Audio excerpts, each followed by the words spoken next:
Have you ever seen that commercial where everyone is walking around with a big number floating up over their heads? Where the number is the amount that that person needs for retirement.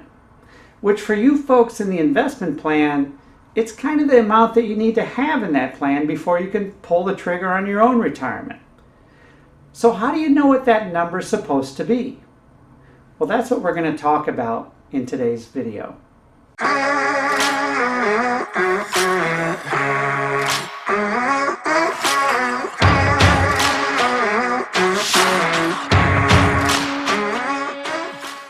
So how much do you need in your FRS investment plan to support you for the rest of your life?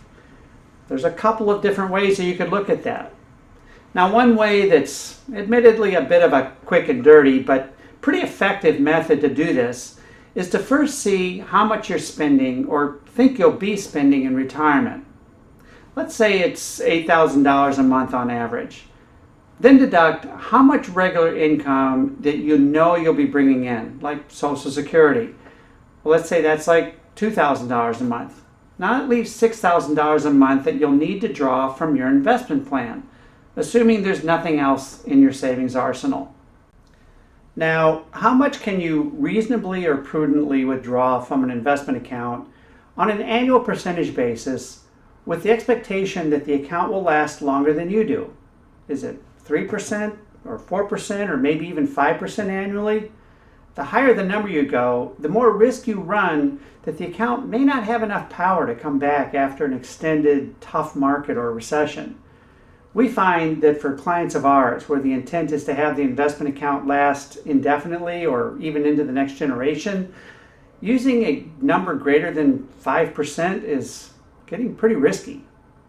The big caveat here is that the account is invested globally and diversified across equities and fixed income markets, that you're not taking any bets on individual stocks or doing any market timing. We're assuming that you know how to invest properly for the long haul. So that said, let's use that 5% withdrawal rate just as an example.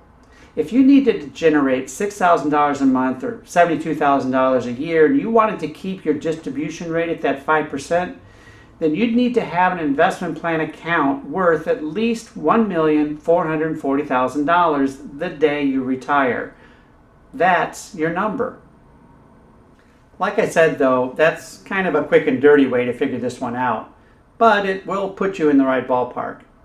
Certainly the better way is to sit down with someone who knows how to account for all of the stuff the quick and dirty method doesn't really account for, like taxes, for example, or inflation, which can be a big difference maker. Or if you got sick or hurt and needed long-term care at some point, which could be very expensive and if unaccounted for, could really derail a plan.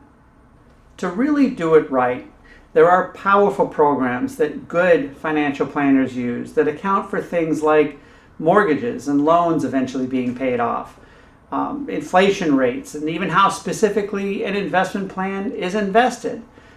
That's really the best way.